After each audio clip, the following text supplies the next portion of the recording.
Hi everybody, Witter time. Just want to show you behind. Can you see behind me here? Witter Quilt 11 finished. It's been quilted, it's been bound, it's all done. It looks very scrunchy and soft because there's a really big thick fleece on the back of this one, because I'm going to have that for me to just snuggle into when it's cold, like now, of an evening. Do you remember we did some strange, I'm pointing, it's good, isn't it, upside down and back to front, sashings. We put little squares in the middle of it all, and all of a sudden what was quite plain popped out and actually became quite nice, or at least I think it did. So yeah, so that's Witter Quilt 11 behind you, just so that everybody realises, yes, I put a border on it. It's had lots of free motion circles put all over it because there's a fleece on the back. No wadding, you don't need it. And then I've bound it with the same colour as the border. All right, so that's Witter Quilt 11 all finished, and it is going to get used because I actually love it now that it's got those sashings. I love it. Before that I was a little bit, yeah, it's okay, not sure. I love it now. All right, so just so that everybody realizes, I did actually finish it because I was way behind everybody else, behind all of you. Okay, so now today we're on Witter Quilt 12 and we're on block number 2. So last month, if you looked at the video or you've looked in the group, right, while I'm saying that, my group is Abbieanne Patchwork Witterings on Facebook. Okay, so if you go and join us over there, it's all free. Just join yourself into the group. You'll find the patterns for what I'm doing, and the previous 11 quilt patterns are all there, and photos of the patterns and the how-to and all that sort of stuff. You're free to join. None of this costs you anything. All right. So yeah, so we're on Witter Quilt 12. So the 12th quilt that we've made in this manner between us all. All right. Last month we did reverse appliqué, so we cut a hole and attached and did. Okay, so don't do what I did with your Witter quilt at all in class and when I'm out and about in groups. So maybe I'm in church halls, community halls, all sorts of things, and I'm like, no drinks at your table, ladies, be careful, you don't want to spill anything, maybe drink over there or clear deck, whatever. And in here I'm usually quite good with everybody to say, yeah, you can have a drink, do be careful. Yeah, and I've just been mentioning this and I threw a cup of coffee all over the table everywhere, and it was a full cup of coffee, and it was, I drink buckets, so it was a bucket of coffee. The first thing that got picked up was the laptop and out of the way before that got soaked, so that was okay. But I have to say, I keep my Witter Quilt fabrics in bags like that, all ready to go, and they're just under the all went down and in the bags. So my Witter Quilt fabric has had yet another wash. It's very clean. So don't do what I did, just do as I say. All right, so be careful, drinks and things out of the way. So anyway, so yeah, so that was month 1. So we're on to month 2 now. I have to say, I've done my absolute favourite on number 2. If there's going to be a block that's a star, this is my favourite star. There we go, like that. It's a real distinctive, solid, you cannot miss me, I'm a star block. I love it. I fussy cut the centre, okay, same as I did for that one, that block there last month.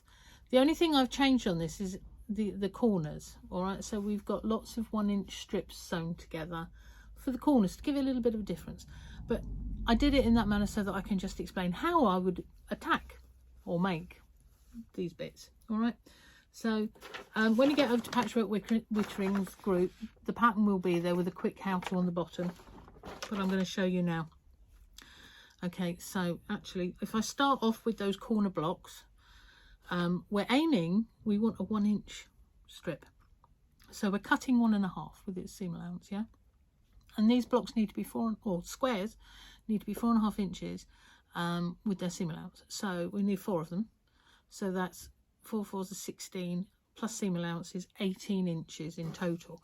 So if you cut yourself 4 strips 1.5 inches wide by 18 or thereabouts, you can then just chop them off as you need them, and it's job done in one really quick, easy way. All right, do make sure that you've got your seams going in the right directions. I use a finger press. A lot of people may or may not have heard of these things. to save you getting up and down to the iron all the time or having one next to you, and to be fair, to save a bit of electricity. So when you've done, you just push down with your finger presser, and that does a good job of keeping it nice and flat and ready for your next bit to attach or whatever you're doing to it. And then I save until the end of what I'm doing to iron. All right, so yeah, we like a little finger press. I don't know if you can, because of the colour, I'm aiming this at you, but I don't know if you can see that there's actually, it's a strange shape there. If I do that, yeah, you can see it, and that's what you're doing with it. All right, so yeah, my finger presser. So that is now actually ready just to chop. Okay, what I'm going to do is I'm going to tilt the camera down a little bit, and hopefully you can see a little bit more. Oop, I'm not good with this. There we are. Can you, oh, is it going to do it? It's trying to fall over. Do you know, me and technical really doesn't happen. There we are. Right, so now I'm talking about these here, the side starry bits. All right, so we can cut that in a minute.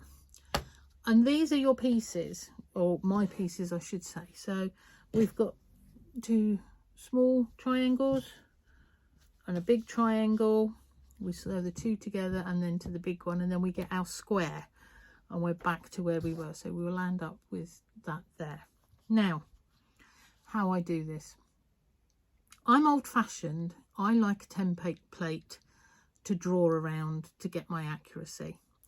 But because this is by machine, and because I'm telling you all, I've done it a different manner this time. Instead of cutting everything individually, I've actually cut squares and chopped the squares in half in order to get your triangle. Okay, so how do we do that? So the big ones are easy. So that was a square once upon a time. Okay, and then chop down the center. Now, how do we all work out, what size do we want? All right, so what we're looking at, let me turn that the other way, is sort of this area here. Okay, so we want 4 inches by 4 inches, but we need to keep our seam allowances going on. Yeah, so we've got our big triangle, we need the seam allowances. How do we work that out? So rule of thumb only, okay, because I can't be doing with fractions and things, I want a 4 inch here to here. Okay, so I actually cut a 5 inch square, so I'm adding an inch, which will include the seam allowances. So you get a square like that. I chop it in 2, so that's 1, 2, and then 3, and I've got another one here done. It's 4. Okay, so I've cut 2 5 inch squares, chop them in half. Okay, now I want these 2s. So actually, if you've got the little one from that side and put it there, you can see that's a square as well, can't you? So on the pattern, I've worked out that actually the side of that triangle is 2 7/8 inches, which is a bit of a mouthful really, but we go with it. I might add, sort of round that up to say that's 3 actually. And then I need to add an inch because of what my seam allowance is. So actually I want to cut a 4 inch square, chop it in half. All right, and that will be that one there. Okay, so then we've got 1 2, and do 2 of them, 4, and then do it with the dark ones as well. All right, now when you lay things down, think, oh, that looks nice or whatever, and you're laying it there and you think, don't work, those triangles look just about as big as that triangle, go with it. It's because of your seam allowances. Visually it can be very, I want to say, disturbing. I know certainly when I'm teaching beginners, it doesn't look right. It's fine, just go with it, it's fine. All right, so what you're going to do is you're going to join those 2 together like that. All right, so down the center, give it a finger press, nice. Get your big one, all right, and get that lined up as far in the center as you possibly can. So actually there's hardly any difference with that one. Stitch it. All right, so you land up with that. Okay, so we've got 1 big triangle, 1 little, which gives you your other point of your star, and in effect the background. Now, because I actually rounded up and made things a little bit bigger than maybe I needed, I then need to trim this. Okay, so when you hear people say, oh, cut this, cut that, do that, do that, do the other, trim it, and then it's like, yeah, but how do I trim that? Okay, I'm going to show you, because nobody ever told me, and it took me ages to figure it out. Well, we're talking years ago, but it did take me a while. So on all of our rulers, we've got a lovely 45-degree angle. You might not see it on there, but you've got a line. Okay, now you place that line on your stitch line. Okay, so your 45 goes on the stitch. Lovely. So you know that's going to be squared up, but we need to figure out, we want this to measure 4.5 inches square, don't we, with our seam allowances? So what's half of 4.5 is 2 1/4. So if you were to look at 1, 2 1/4, so that's my 2 1/4 from there to there, and it needs to sit at the same time on my diagonal, my 45-degree. So that is ruler. You might not be able to see it too clearly. Let me just, can I get it that you can see a bit more? There we go. So you've got your 45-degree angle running across your stitch line. Okay, and we are 1, 2 1/4. Well, that's not 2 1/4, so I'm going to bring the 2 1/4 to the center and then drop it down that my 45 is still there, and I'm measuring 1, 2 1/4 to the center of my block. Right, so that's straight down that line, and that's 2 1/4 to there. So I know that anything excess each side of that can be disappearing. All right, normally I would stand up to do this, but bearing in mind we've got things going on there, always put your blade away. I have a thing about that in my workroom. So we've got 2 nice sides there. So now we can turn it around that the diagonal is going back up again. All right, so we're going to do the same thing because I want to do those 2 sides now. So I'm going to get 45-degree on my stitch line, half of the width of the block that I need, which is 2 1/4 inches. So that's 1, 2, and I need to move it across. It's a bit like one of those weirdo games, look. So 1, 2 1/4 inches, and then slide it down. There we are. So I'm right in the center of my block. It's 2 1/2 from there, and my diagonal is straight on my seam. All right, now actually, now that one and that one is now correct. There's only a tiny bit out over here, so we're going to do that. Oh, and I moved it. Right, so I'm going to stop. 1, 2 1/4. There we are, and it's all square again, and I can do that top bit. Okay, push that away while it's still in place. The ruler's still in place. I never move my ruler until I know that whatever I've cut has actually cut properly, because if you've got a ding in your cutter, or it doesn't quite fit, you move your ruler and pull it. Oh God, I need the ruler back in place in order to cut it, and you've got to do all that measuring again and maybe not get it right. So always, whatever you do in your cutting, cut, make sure that's going to come away, put your blade away, move your ruler. All right, so that now I know is 4.5 inches and perfect. All right, so in a minute, says she, I've lost all my bits again. What have I done? So I'm going to have that one, and I'm going to attach it to that one and to that one. Look, see, so we've got the center strip. Okay, these will all be done and go top and bottom, but I just need to do the corner ones, don't I? So they're all nicely ready. I'll stitch them and finish trimming them in a minute. But here we go. So we've got my nice long strip here. So first things first, I'm going to trim off all that edge there. Okay, so I'm getting the ruler in there nice and straight. I'm also making sure that my stitch lines or joins all the way down here are straight with my ruler, so everything's square, yeah, because I want it nicely straight. And away we go. Get rid of that, turn it that way. Now the important bit, like I was saying before, not to move, this is where it comes in. We want 4.5 inches, remember. So I'm looking at it straight there. I'm on 4.5 there, so that means that's 1, 2, 3, 4.5. That's all straight there, as straight as you can manage it. All right, hang on to your ruler, make your cut, move that, job done. There's your first square that's going to go in with those. When you're putting them together, make sure that you get your lines in the direction that you want. You might want them all the same, you might want them slightly different, like I've done on this one. however you want it to look. So lay everything out first. There we go, let's do the second one. Oh, see, perfect example. That didn't cut there properly. Job done. Next one, 4.5. Everything straight. You'll get quick at this because you're just looking straight. Is that straight? Is that straight? Is that straight? Is that straight?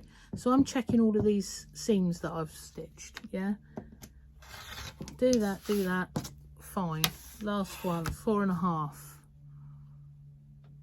Get it all straight, straight, straight. Get rid of that. Move that. Job done. Put your blade away. And then you can join them all together. Yeah. So lay them all out in front of you how you like them. And then don't forget, you're always joining strips. You're probably sick of me saying this. Try never ever to stitch around the corner, all right? So we've done all of that in straight line, and that's a nice, and we've done those in straight lines. So then when you've got all your individual squares ready, you can join that one to that one to that one, and you got a strip. That one to that one to that one, strip, and then you join a strip to a strip. Join and join. Yeah, okay.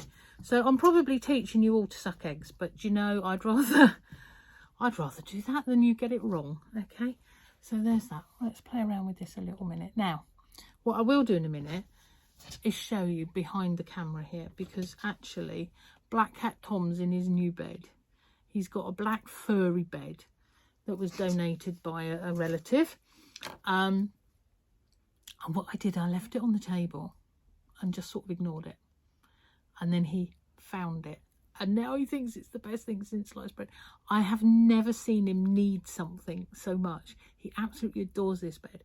And he lays it and he's snoring and snoring all day. When the ladies are here having class and everything, he's always on the table. He's always into everything and everybody's fabrics and everybody spoils him because I say, oh, let him get down, and they don't. They let him play. So what else news? So that's going to be your block for number 2. I've got to make, as I say, that other one up, and then because I've got 2 quilts going on, so that I've got one to show and one to demo on.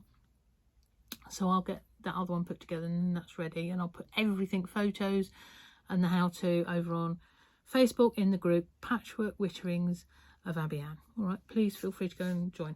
So what else is going on for me at the minute? At the minute, I am busy making samples for the shows, because when I go around and attend the big shows, I teach usually an hour workshop. Okay, so I've decided sometimes I'm only going to do 1 class each day, sometimes I do 2 classes each day. All right, so one of them is going to be a bag. Look, so you're going to get a tote bag, and then we're going to decorate on it using freezer paper applique. Just for now, you probably won't get it finished, but you can finish it at home. So I thought that was really good for a little class. We're going to enjoy that one. And then where's the other one gone? What have I done with the other ones? I didn't put them ready. I should have put them ready. What have I done with those? Oh, they must be over there. We're going to do some highland coos or highland coos as shadow applique.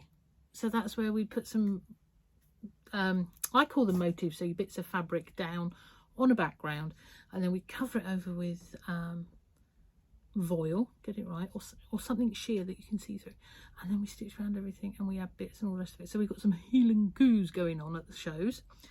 All right, and so where am I going to be? I'm going to be Newton Abbot at the Grosvenor show there at Newton Abbot Racecourse in February. Then I'm going to be at Malvern, both in May at the big Malvern show and again at the autumn show. I'm one of their judges, so I have to go really. I'll get in trouble otherwise. So that's going to be really good fun. And Doncaster. Now Doncaster used to be the Harrogate big quilt show. So they've changed venue because of keeping prices reasonable for everybody is what they're trying to do, and keep the size of the venue appropriate. So please do support these ones. They might think, oh, what are they doing there? It's because they're trying to make it easily accessible and affordable to everybody. So please do support them. What's the other one I'm going to do? We are Sandown. Now Sandown has changed venue as well, and that's now going to be Kempton Park Racecourse. Okay, so do attend and do support all of them with the traders and all the different quilt exhibits and stuff. And as I say, I'll be teaching at all of them. So you're either going to get Highland coos or some very nice tote bags. And look how good size they are. That's not a bad size, and I think it's going to be a very reasonable price. So yeah, but then exciting as well, I shall be at the Belfast show in August. Okay, and they're trying something new this year. I'll be there with all my patterns and gear and kits and demoing and stuff. But every morning between 9 and 10 before the show opens, they're going to have some early bird classes. And I'm going to do the Thursday, Friday, Saturday mornings between 9 and 10. And we're going to be doing one of these each day. So we're going to have freezer paper one day, Highland coos another. And then the third day, I'm going to do Japanese folded patchwork with the templates. So we learn how to fold one. It's a very portable template that you can take everywhere. And yeah, so we're going to have some real fun, have some really early bird stuff. So if you're in Belfast and staying, because the show's at the Stormont Hotel. So if you're staying at the Stormont Hotel, you could do a class with me in the morning, first thing before the show. If you arrive early, because that's the transport, you can join us. Or if you live local to Belfast show, to the Stormont, then obviously you can book in on the classes in the morning, first thing. And they are going to be very reasonably priced. And we're going to have a bit of fun first thing before everybody else gets to the place. All right, so yes, that is really exciting. That's all been confirmed this week. I've even booked my hotel, so I'm coming to play, folks. Anybody else over in Ireland, just as an aside to let you know, before the Belfast show, I shall be in Southern Ireland. So if anybody out there, southernish, would like me to come and do a class or do a talk or whatever else, please give us a shout and I'll see, can I get you into the run of what I'm doing. So I'm coming over to the Southern Ireland, going on up to Belfast for the show. There might be, if there's anybody in Belfast area then wants a workshop, or in Northern, somewhere that I can get to fairly easily, just let me know. And if I can come to your group or your guild, I am more than happy to come and do a class for you if that's what you're wanting. Okay, so just give me a shout. Then I'll come back across home, all the way back round, and then it's Doncaster. So I shall be here, there and everywhere in August, but it's going to be good fun. Ah, it's good, isn't it? There we are. So that's enough of me whittering in your ear roll. Hope everybody's well and happy. Do please post your photos into the Patchwork Witterings group so that we can all see what you're doing and get inspired. And you know, the fabulous one on last night, lovely fabric, bright reddy orange, gorgeous. And I think in the last witter that I did, I think I challenged everybody, if you're going to take part, if you didn't want the fabrics that I've got available for sale and you wanted to use your own, use your favourite fabrics. Don't just look at them and stroke them, use them, and then you can buy some more favourite fabrics. How good would that be? Yeah. So there we are. Just join in, answer questions, help each other, photos of what you're doing, anything patchworky is lovely to see.